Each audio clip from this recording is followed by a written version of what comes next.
Entre líneas se esconde la historia y en cada página un nuevo saber. Bienvenidos a Contextos Podcast, donde el rigor académico se vuelve conversación y hoy vamos a descifrar el saber que nos rodea.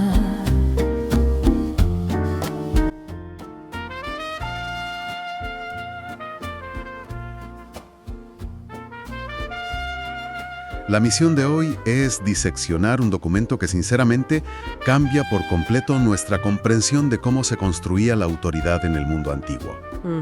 Totalmente. Vamos a analizar un artículo académico clave publicado en 1997 por la investigadora Susan D. Gillespie. Se titula Tronos olmecas como altares ancestrales, las dos caras del poder. Y el objetivo es adentrarnos en las densas selvas de Mesoamérica, concretamente en la civilización olmeca de hace unos 3.000 años. Que se dice pronto, 3.000 años. Ya te digo. Y todo para resolver un misterio arqueológico brutal, porque claro, cuando pensamos en el poder absoluto, nuestra mente occidental dibuja ejércitos, oro, armas, control de rutas comerciales. Lo típico, vaya, la fuerza bruta o económica. Exacto, parece una ecuación sencilla. Pero las fuentes de hoy nos demuestran que el control de toda una sociedad no dependía solo de la milicia, sino de unas gigantescas piedras talladas. Monumentos masivos de basalto que dictaban quién tenía el derecho irrefutable a gobernar. Vale, vamos a desgranar esto. Pues mira, el punto de partida de Gillespie requiere que, para empezar, borremos de la mente esa idea moderna de que la política y la religión son cosas separadas. O sea, en el mundo olmeca, ambas dimensiones se funden literalmente en un solo bloque de roca. Literalmente, sí. Durante décadas, la arqueología tradicional documentó unos enormes bloques rectangulares de piedra en centros olmecas como San Lorenzo o La Venta, y al ver que tenían superficies planas arriba y figuras talladas en los laterales, pues los primeros investigadores dijeron, vale, son altares. Claro, lo más lógico. Exacto. Asumieron por inercia que eran mesas rituales para dejar ofrendas o hacer sacrificios. Y el texto describe uno de estos con un nivel de detalle que es, bueno, una pasada. El famoso altar 4 de La Venta. Para que la audiencia se haga una idea visual, hablamos de un bloque de basalto macizo de 1,60 m de altura. Es una mole, un bloque gigantesco. Una mole enorme, sí. Y en la parte frontal tiene tallado un nicho, como una cavidad, de la cual parece salir una figura humana majestuosa sosteniendo una cuerda. Esa cuerda va por la base y conecta con un prisionero esculpido a un lado. Así que claro, ves una mesa plana, iconografía ritual, prisioneros y dices, blanco y en botella, esto es un altar. Claro, esa lógica desde fuera parece aplastante. Y de hecho, dominó la arqueología durante años, hasta que investigadores como David Grove cambiaron el paradigma por completo. Y este es el giro que Gillespie toma como pilar.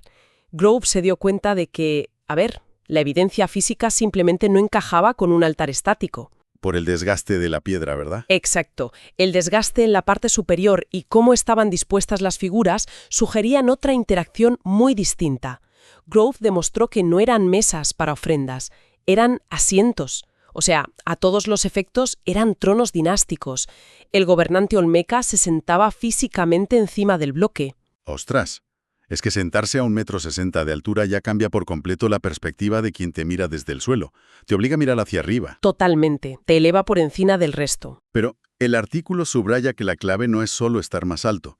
La clave es ese nicho frontal que mencionábamos.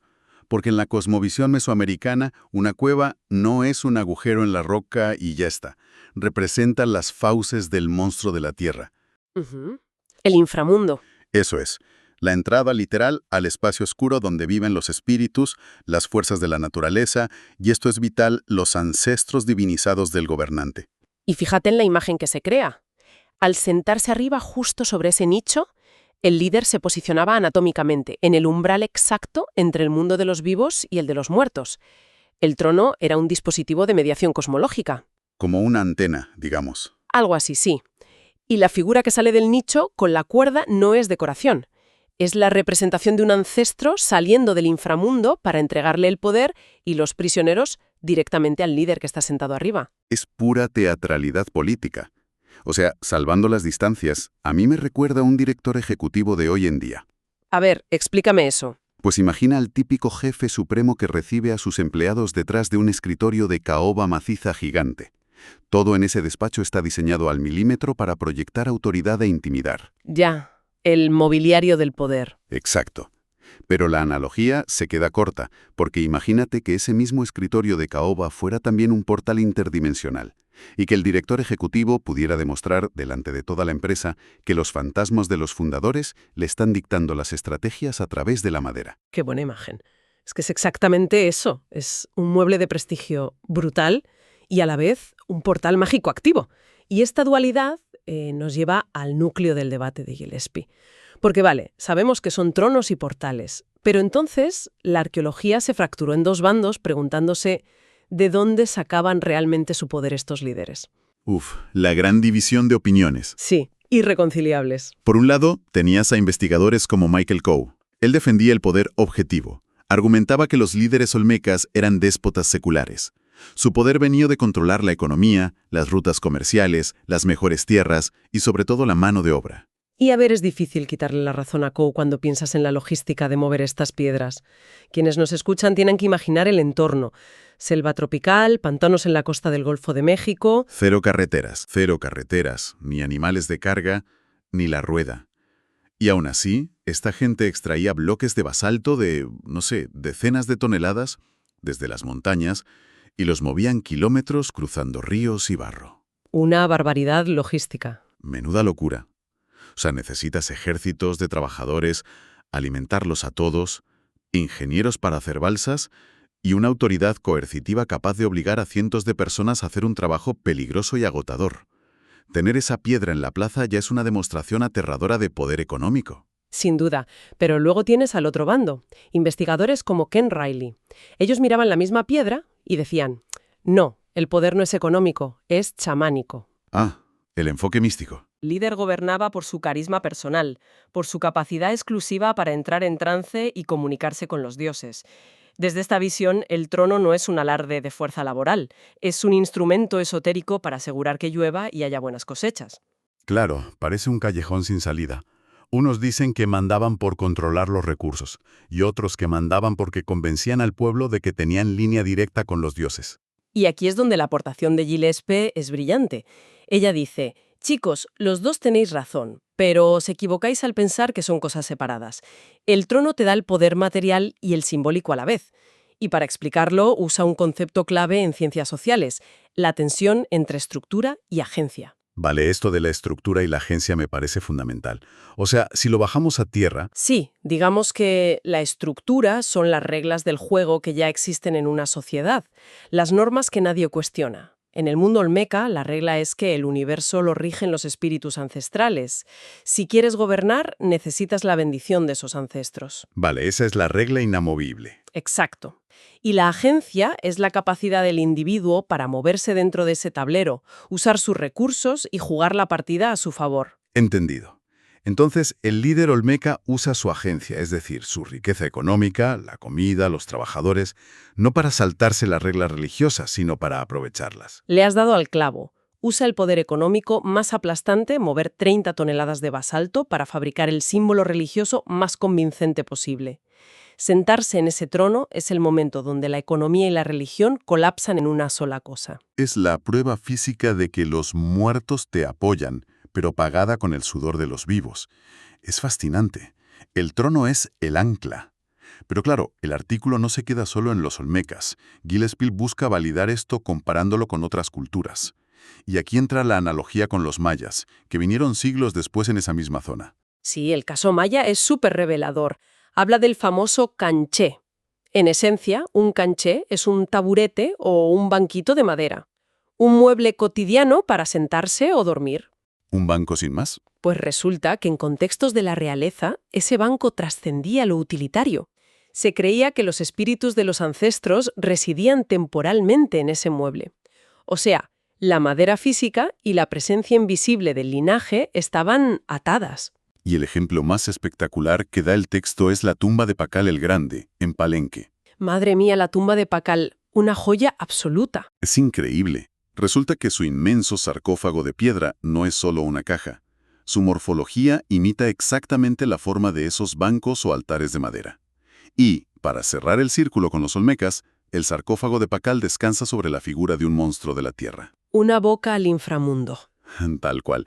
Su lecho de muerte lo convierte en ancestro y a la vez legitima el poder del hijo que hereda el trono. Es una conexión buenísima. Pero a ver, aquí es donde yo, leyendo el artículo, me puse un poco escéptico, porque Gillespie de repente da un salto geográfico y se pone a hablar de las sociedades de casas en Tanimbar. En Indonesia, sí. Exacto, en Indonesia.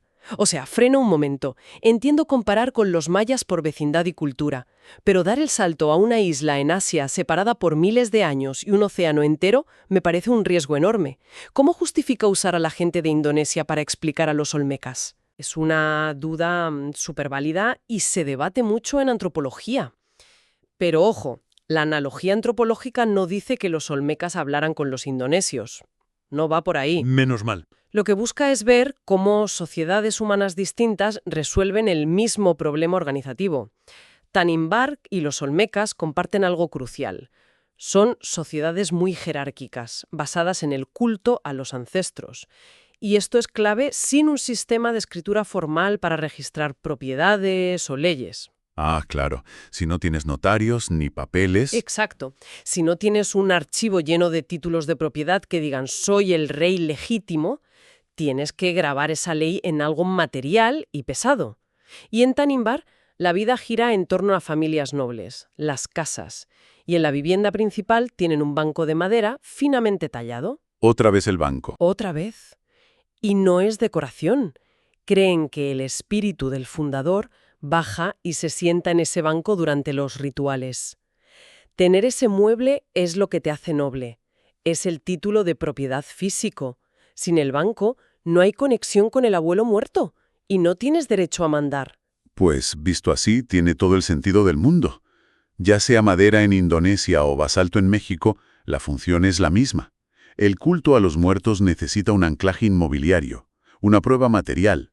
El trono olmeca congela ese poder invisible en una roca de 30 toneladas que cualquiera puede ver y, francamente, temer. Exacto. Lo convierte en algo innegable. Pero claro, esto nos lleva al mayor misterio de toda esta historia. Aquí viene el giro de guión. Agarraos porque si todo esto es cierto y el trono es el objeto más sagrado de una dinastía, hay una contradicción arqueológica tremenda. Resulta que en los yacimientos olmecas, decenas de estos tronos monumentales aparecieron destruidos, hechos pedazos o muy mutilados. Es que choca muchísimo. O sea, si es tan sagrado, ¿por qué lo rompes? Durante años, la explicación intuitiva era pensar en una revolución, un colapso social. En plan, los campesinos se rebelan o hay una invasión y lo primero que hacen es destrozar el símbolo del poder del rey. Claro, el típico vandalismo político. Destruyes el trono para destruir a la monarquía. Esa fue la teoría dominante. Hasta que llegaron investigaciones más recientes de gente como Anne Cyphers-Guillen o James Porter, que Gillespie integra en su trabajo, y descubrieron un patrón en esa destrucción que te vuela la cabeza. Ya lo creo. Y tiene que ver con la imagen más famosa de los olmecas, las cabezas colosales. Esas caras gigantes de piedra que todo el mundo ha visto en algún libro de historia. El Monumento 1 de San Lorenzo, por ejemplo, que mide casi 3 metros y tiene un realismo alucinante. Esas caras serenas con cascos. Pues el descubrimiento revolucionario es que esas cabezas colosales, muchas de ellas no son piedras nuevas traídas de la cantera. Los análisis demuestran que son los antiguos tronos mutilados que han sido reesculpidos. O sea, imagina la escena. Coger el altar sagrado donde tu abuelo hablaba con los muertos y tallarlo a martillazos hasta convertirlo en una estatua gigante de tu propia cara. Madre mía. Es un nivel de reciclaje dinástico que asusta. A primera vista parece un sacrilegio. Y para explicar la psicología detrás de esto, el texto usa una teoría de Annette Weiner sobre la riqueza inalienable. Un concepto buenísimo. A ver, hoy en día una moneda de 2 euros es riqueza alienable. Te da igual quién la tuvo antes. Vale 2 euros y punto. Cambia de manos y ya está. Pero un objeto inalienable está atado para siempre a la identidad y la historia sagrada de quien lo creó. Piensa en las joyas de una corona real. Su valor no es el oro, es la historia de la familia que llevan dentro. Claro. Y el problema de los olmecas era que su poder dependía del carisma personal del líder. Cuando el rey que hizo el trono se moría, el trono seguía teniendo una carga sagrada inmensa, pero ya no le servía a su hijo de la misma manera. Exacto. El nuevo líder no podía simplemente sentarse en el asiento de su padre, porque el espíritu del padre era tan fuerte que eclipsaría la autoridad del hijo. Y entonces, ante este dilema, el nuevo gobernante hace una jugada maestra. No es vandalismo, no tira el trono al río, se apropia de todo ese poder histórico, de esa riqueza inalienable, reconfigurando la piedra. Y ojo a la logística de esa reconfiguración, porque es una locura. Imagina que llegas al poder, mandas a cuadrillas a mover el trono gigante a un taller, y allí los artesanos empiezan a darle golpes al basalto usando solo piedras más duras, porque no tenían metal. O sea, golpear una piedra gigante para quitar material con el riesgo constante de que una mala grieta te parta el monolito en dos. Si la rompes por la mitad, te quedas sin reliquia y quedas como un inútil delante de todo tu pueblo. Es un riesgo altísimo que llevaría meses o años de trabajo especializado. Pero ese riesgo es exactamente lo que valida al nuevo rey, porque demuestra lo que decía Michael Coe. Tiene la riqueza y el poder para movilizar a esos artesanos de élite, y a la vez controla el poder simbólico. Al destruir la forma de trono del padre, absorbe su energía y le planta literalmente su cara encima. Es magistral. La gente en la plaza no ve una roca nueva, ven la historia sagrada de su civilización transformada en la mirada inamovible de su nuevo líder. Se resuelve la tensión. La estructura dice que hay que venerar a los ancestros y la agencia del líder dice que la mejor forma de hacerlo es convertir su altar en tu propio retrato. Así que el aparente colapso social de las piedras rotas era en realidad el motor de la renovación política. La destrucción era pura creación dinástica. Totalmente. Un mecanismo perfecto. Ha sido un análisis intenso. Como conclusión, creo que el trabajo de Susan Gillespie nos enseña que estas sociedades no eran nada simples. En el mundo olmeca, la piedra, el miedo a los muertos y la ambición política eran una maquinaria súper sofisticada. La historia del poder no solo se lee en textos, se lee en el músculo humano necesario para mover montañas. Y en el ingenio para convencer a miles de personas de que un bloque cuadrado es la puerta a la eternidad.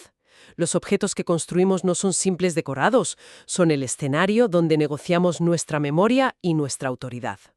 Y fíjate esto, del entorno construido me lleva a una última reflexión para quienes nos escuchan hoy.